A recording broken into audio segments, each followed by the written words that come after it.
In the Caribbean, the conflict is heating up. Just a short while back, a fresh strike was reported. The 10th American strike in less than 2 months. Remember, the US has deployed serious firepower in the region, complete with a nuclear submarine. Troops are on standby. Washington says it's a war on drugs. South American countries say it's about regime change. It's probably a bit of both, and it's dangerous. The latest attack hit a small boat. It killed at least 6 people. Washington says the vessel was operated by a Venezuelan gang. It has been calling them narco-terrorists. Critics say America's strikes are illegal. As tensions rise, there's one question on everyone's mind. Will this snowball into a military conflict? Is Trump starting another war? Here's our report. Tensions in the Caribbean are boiling. The United States has carried out its 10th military strike in less than 2 months. A U.S. strike hit a small boat overnight in the Caribbean. 6 people were killed. War Secretary Pete Hegseth said the vessel belonged to the Venezuelan gang Tren de Aragua. He confirmed the strike took place in international waters.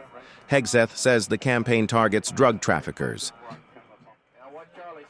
The U.S. military has struck 10 vessels since September, and the area of operations is expanding, from the Caribbean to the Eastern Pacific. Washington calls it an anti-narcotics mission. But so far, America has shown no public evidence that the boats were carrying drugs. Officials say the goal is to disrupt what they call narco-terror networks. But critics argue that the operations violate the UN Charter. They point out that the United States is using lethal force in foreign waters without clear evidence or legal mandate. The strikes have now killed more than 35 people, and they are taking place dangerously close to the Venezuelan territory. Caracas sees it as provocation.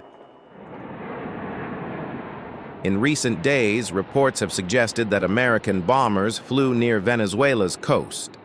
Flight tracking data showed a B-1B bomber approaching Venezuelan airspace before turning back north. B-52s were also spotted circling the same waters. In Venezuela, the flights are seen as a direct challenge to its sovereignty.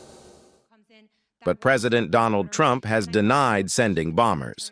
No, it's not accurate. No, it's false. But we're not happy with Venezuela for a lot of reasons, drugs being one of them. He later, however, warned that an action by land could be an option. So now they're coming in by land, and even the land is concerned because I told them that's going to be next. You know, the land is going to be next. And we may go to the Senate, we may go to the, Congress and tell them about it. But I can't imagine they'd have any problem with it. Those words sent shockwaves through Latin America.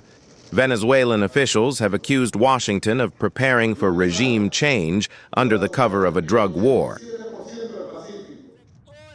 They have mobilized militias and are holding military drills to prepare for any threat. Meanwhile, the country's president, Nicolás Maduro, has made a plea for calm.